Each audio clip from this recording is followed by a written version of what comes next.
A man jumped onto the stage and pulled his fist back to punch Frank Sinatra. Dean Martin dropped the microphone and threw himself between them.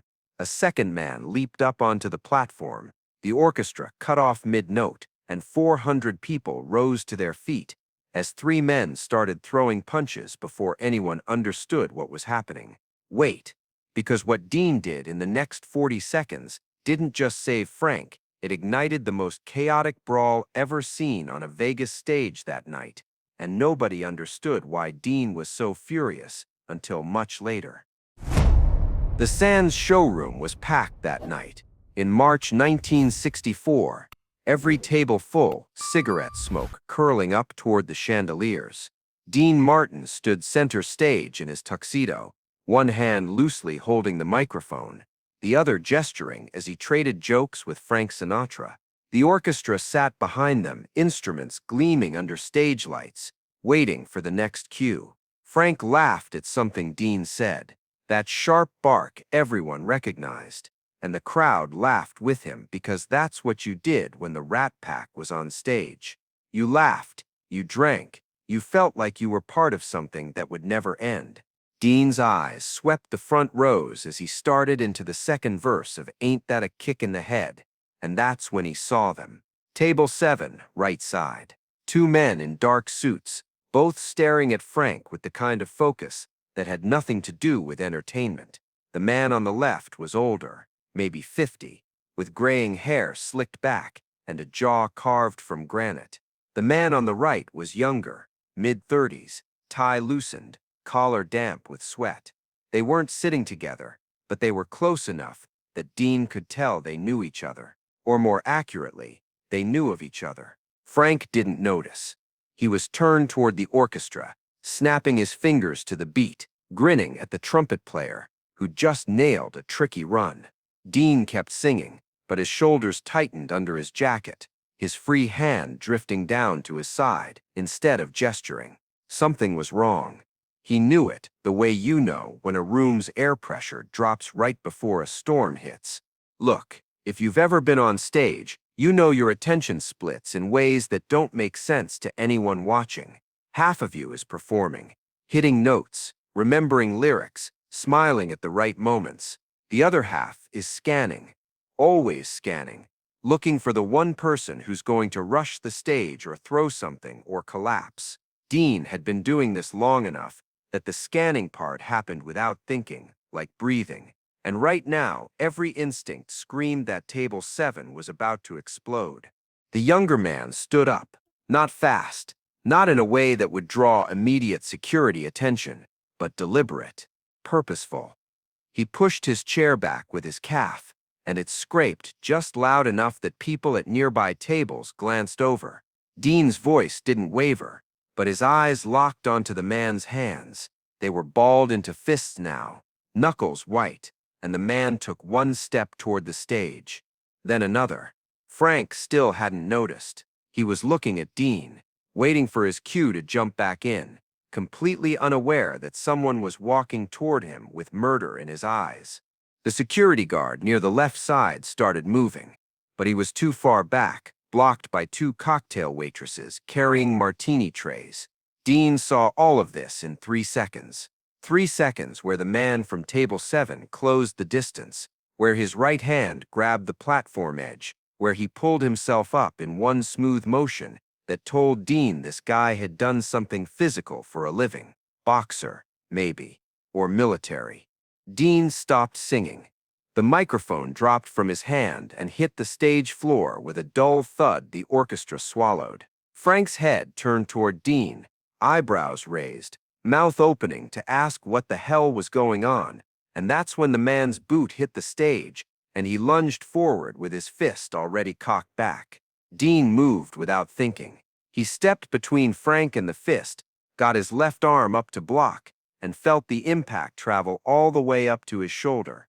The man's knuckles caught Dean's forearm hard enough that pain bloomed white-hot across his wrist, but the punch didn't reach Frank.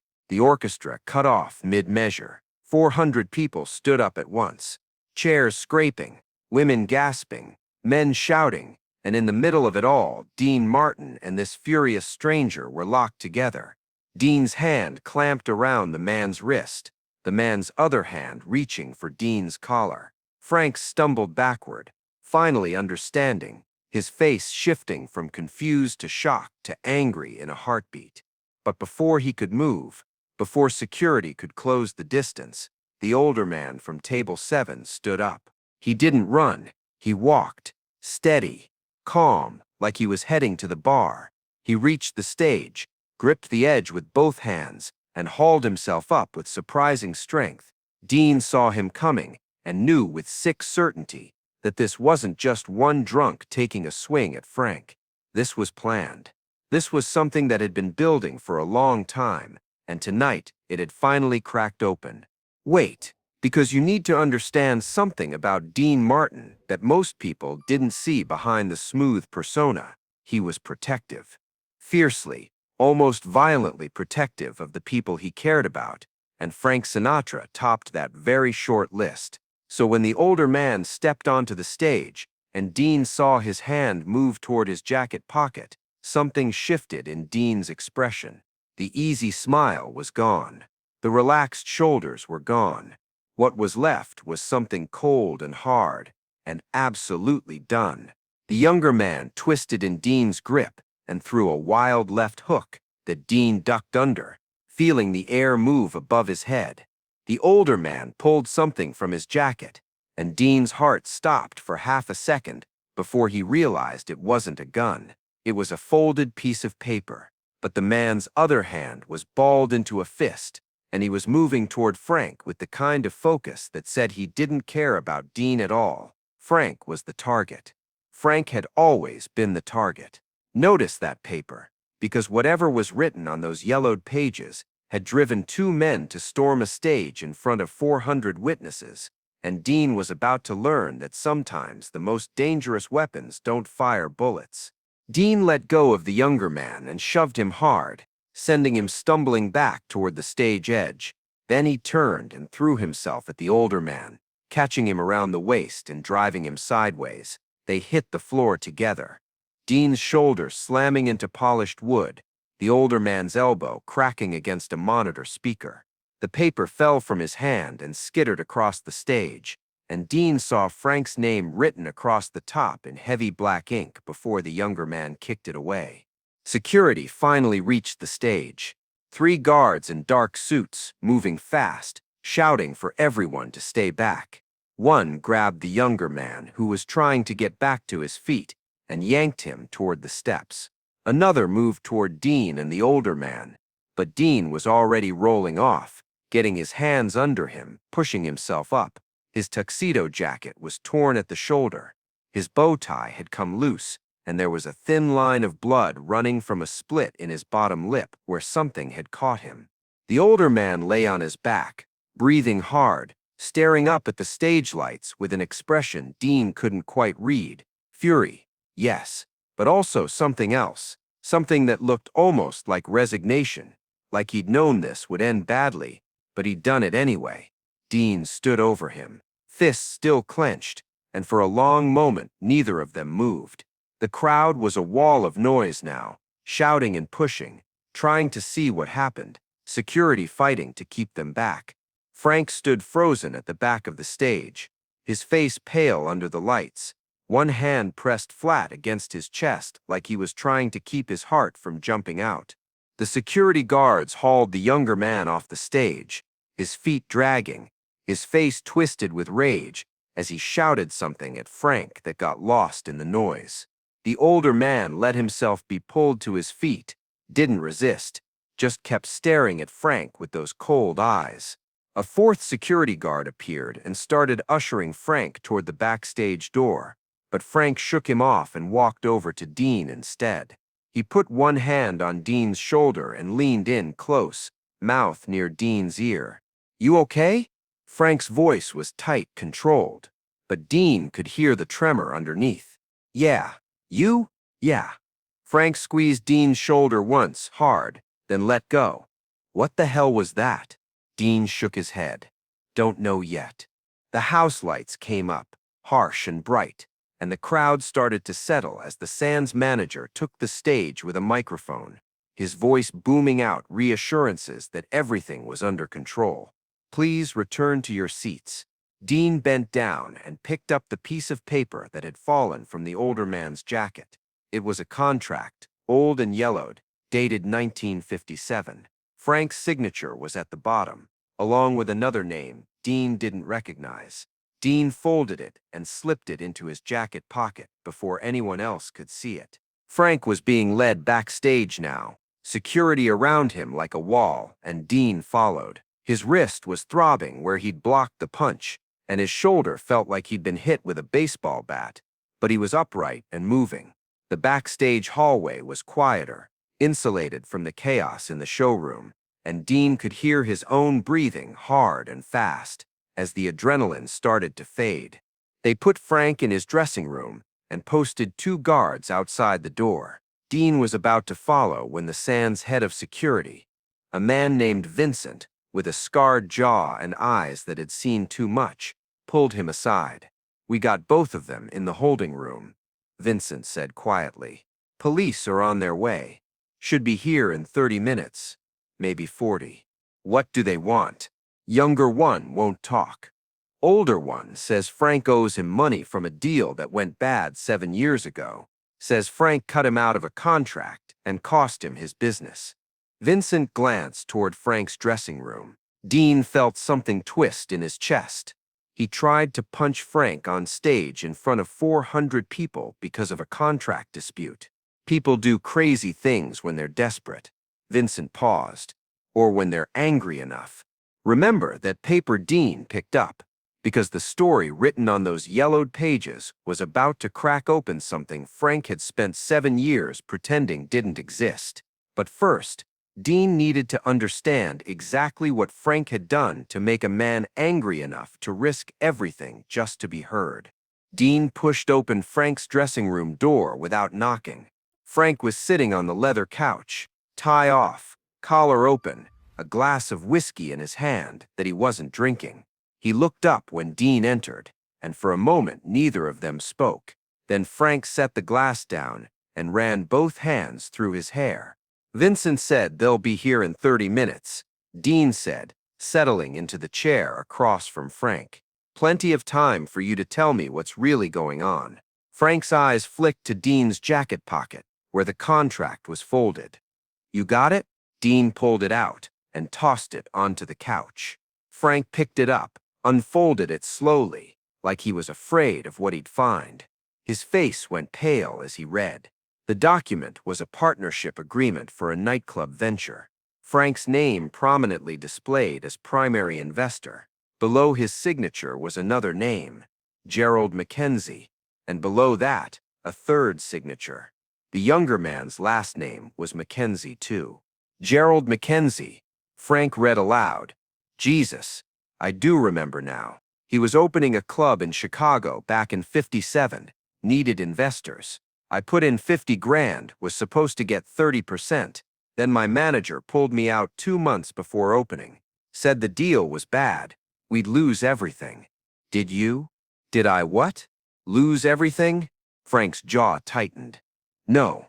Manager moved the money to another deal that paid out big, made back double what I put in within a year. He looked up at Dean, but Mackenzie's club tanked without my name attached. Investors pulled out when I did. He lost everything. His savings, his house, his reputation. Stop for a second and picture what this meant. Frank hadn't set out to destroy Gerald Mackenzie. He just made a business decision based on his manager's advice, probably one of hundreds he made that year. But for Mackenzie, that decision had been the difference between success and ruin, and he'd spent 7 years watching Frank's star rise higher and higher while his own life fell apart, until finally the anger had become something he couldn't contain anymore. Vincent said the police will be here soon. Dean said, maybe 20 minutes now. What are they gonna do? Arrest them both? Probably. Assault, trespassing, disturbing the peace. Dean leaned forward. But the real question is what you're gonna do. You gonna press charges? Frank was quiet for a long moment, staring down at the contract in his hands. Keep that question in mind, because Frank's answer was about to determine whether this night ended with 2 men in jail or something else entirely. Something that would cost Frank more than money, but might be the only way to stop carrying guilt he didn't even know he had. "I don't know," Frank said finally. "Part of me wants to throw the book at them. They could have hurt somebody, could have hurt you." He looked up at Dean. "But the other part of me knows you took something from him," Dean finished. "I didn't mean to. Doesn't change what happened." Frank set the contract down on the couch and picked up his whiskey glass, but still didn't drink. His hands were shaking slightly, and Dean pretended not to notice. "My manager made that call," Frank said. "Not me. I just signed where he told me to sign." "You think Mackenzie cares about that distinction?" "No." Frank's voice was quiet. "No, I don't think he does." Notice something about this conversation. Dean wasn't telling Frank what to do. He was just asking the questions that Frank needed to hear, the ones that would force Frank to look at the situation from Mackenzie's side. That's what real friends do. They don't make the hard choices for you. They just make sure you're looking at the truth when you make them yourself. A knock on the door interrupted them. Vincent stuck his head in. "Police are here. Early. Maybe 15 minutes ahead of schedule. They want statements from both of you. Then they're taking the 2 men downtown." Frank stood up, straightened his jacket. Then he paused. "Vincent, tell them to wait. Tell them I want to talk to Gerald Mackenzie first, before they take him anywhere." Vincent's eyebrows went up. "You sure about that, Mr. Sinatra?" "I'm sure." Dean watched Vincent leave and turned back to Frank. "You know what you're doing?" "No. But I know what I'm not doing. I'm not letting this end with him in handcuffs and me pretending I had nothing to do with why he came here tonight." Frank met Dean's eyes. "You think I'm crazy?" "I think you're doing what you think is right." "That's not crazy. That's just hard." Frank nodded slowly. "You should go. Get that wrist looked at. I'll handle this." Dean wanted to argue, wanted to stay, but he could see in Frank's face that this was something Frank needed to do alone. So he stood up, clapped Frank on the shoulder with his good hand, and walked to the door. He paused with his hand on the knob and looked back. "Frank, whatever happened 7 years ago, whatever your manager did, it wasn't your fault. But if you're gonna take responsibility for it anyway, make sure it's because you want to, not because you think you have to." "I want to," Frank said quietly. "I need to hear what he has to say. Need to look him in the eye and tell him I didn't know. Maybe that won't be enough, but it's something." The police interviews took 30 minutes. Dean gave them the facts. No editorializing. Gerald Mackenzie had climbed on stage with hostile intent. Dean had intervened. Mackenzie's nephew had attacked Dean. Security had removed both men. The officers wrote it down, asked follow-up questions, told Dean he might need to come to the station tomorrow to sign a formal statement. Dean said fine, whatever they needed. When Dean finally left the Sands an hour later, his wrist was wrapped in an elastic bandage from the first aid kit Vincent had scrounged up. His jacket was torn, his bow tie was gone, and every muscle in his body ached. But Frank was safe. That was what mattered. He'd stepped between Frank and danger, had taken the hit meant for his friend, and he'd do it again tomorrow if he had to. The parking lot was quiet, the air cool and dry. Dean stood there for a moment, letting the adrenaline finally drain away. He thought about Gerald Mackenzie, about that look of resignation on his face. He thought about the contract Frank didn't remember signing, about how easy it was to hurt people without meaning to. The world was full of Gerald Mackenzies carrying wounds nobody else knew about until they finally couldn't carry them anymore. But mostly, he thought about Frank, about that moment when Frank had asked why Dean had done it, as if there could be any other answer. As if loyalty was something that needed explaining. Some things you just did because they were right, because the alternative was unthinkable, because walking away wasn't an option when someone you loved was in danger. Dean unlocked his car and slid into the driver's seat, wincing as his ribs protested. The interior smelled like leather and cigarette smoke. He sat with his hands on the steering wheel, not starting the engine yet. Through the rearview mirror, he could see the Sands entrance, light spilling out into the desert night. Somewhere inside, Frank was sitting across from Gerald Mackenzie, trying to make right something that had gone wrong 7 years ago. Listen, because this is what happened in that room, the part most people never heard. Frank met with Gerald Mackenzie in the manager's office while the police waited outside. They talked for 45 minutes, just the two of them. What was said stayed between them, but when they came out, something had changed. Mackenzie's face was different. The rage was gone, replaced by something that looked almost like peace. He shook Frank's hand, nodded to the police, and left quietly. Frank told the police he wasn't pressing charges against Mackenzie. The man had come to be heard, Frank said, and now he'd been heard. That was enough. The nephew was a different story. He'd thrown punches at Dean, and Dean could have pressed charges if he'd wanted to. But Dean looked at Frank, saw something in his eyes that said this whole thing needed to end tonight. And Dean said no charges. Let them both go home. The police weren't happy about it, but they couldn't arrest someone if the victims wouldn't press charges and nobody was seriously hurt. So they let both Mackenzies walk. The nephew moved to Arizona 2 weeks later and never came back to Vegas. Dean heard about it through the grapevine and figured some people just needed to learn their lessons the hard way. As for Gerald Mackenzie, Frank did something nobody expected. He tracked down what was left of that Chicago nightclub deal, found out Mackenzie still owed money to creditors, even after all these years, and quietly paid it off. $50,000, same as the original investment. Frank never told anyone he'd done it. Dean only found out 6 months later when he happened to be in the room, when Frank's accountant called about the transaction. "You paid his debts?" Dean had asked. "I pulled out of a deal, and it cost him everything," Frank had said. "Seemed like the least I could do." "You didn't owe him that. Maybe not legally, but I slept better after I did it." That's the part nobody talks about when they tell the story of the night. Dean Martin threw punches on stage to protect Frank Sinatra. They talk about the brawl, the chaos, the security guards hauling 2 men away, but they don't talk about what happened after. They don't talk about Frank sitting across from the man who tried to punch him and actually listening. They don't talk about the quiet payment that erased 7 years of debt. They don't talk about the way some wounds can only be healed when someone admits they caused them, even if it was by accident.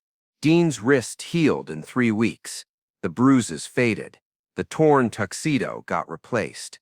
But every time he stepped on stage after that, there was a part of him that scanned the crowd more carefully, watched the front rows more closely, kept himself positioned so he could reach Frank in under 2 seconds if needed. Frank never mentioned it, but Dean caught him doing the same thing, that subtle shift in posture, that awareness of exits and distances and faces watching from the darkness. They never talked about that night again. Not really. It became one of those things that sat between them, acknowledged but unspoken, a shared understanding that they'd take care of each other no matter what. And in a world where most relationships were transactional, where friendship lasted only as long as it was profitable or convenient, that kind of loyalty was rare enough to be precious. Before we finish, you should know that the Sands showroom went through a security overhaul after that incident. More guards, better lighting in the audience sections, stricter protocols for anyone approaching the stage. Management didn't want a repeat, but the irony wasn't lost on Dean, that the whole point of performing live was the connection with the audience, the intimacy, and now they were putting up barriers because one desperate man had reminded everyone that intimacy could turn dangerous. That's the cost nobody talks about, not the torn jacket or the sprained wrist or the bruised ribs. The real cost is the loss of that easy trust, that assumption that everyone in the room is there for the same reason. After you've been attacked on stage, after you've had to physically defend someone you care about in front of hundreds of witnesses, you can't quite let your guard down the same way again. The performance becomes something different. You're always watching, always ready, always aware that the next person who stands up might not be standing to applaud. Dean kept performing for another 20 years after that night. He did countless shows at the Sands, at other Vegas venues, in theaters and arenas across the country, and he was still smooth, still charming, still made it look effortless. But if you knew where to look, if you paid attention to the way his eyes moved across the crowd, the way he positioned himself relative to whoever else was on stage, you could see the difference. You could see the awareness, the readiness, the part of him that never fully relaxed even when he was making the audience laugh. Frank saw it too. Sometimes Dean would catch him looking over mid-song, just a quick glance to make sure Dean was still there, still watching. And Dean would nod, barely perceptible, saying, "Yeah, I'm here. I've got your back." And Frank would nod back, and they'd keep singing like nothing had happened. Because that's what you did. You kept going, you protected each other, and you didn't let the bad nights stop you from having good ones. Dean started his car and pulled out of the parking lot, heading home as the sky turned gray with approaching dawn. His wrist ached, his shoulder ached, his whole body ached, but he'd take that over the alternative any day. He'd take 1,000 aches if it meant Frank was safe, if it meant he'd done the right thing, if it meant he could look himself in the mirror tomorrow and know he'd been there when it mattered. If you enjoyed spending this time here, I'd be grateful if you'd consider subscribing. A simple like also helps more than you'd think. And if you want to hear about the night Frank returned the favor and put himself between Dean and something that should have ended both their careers, let me know in the comments.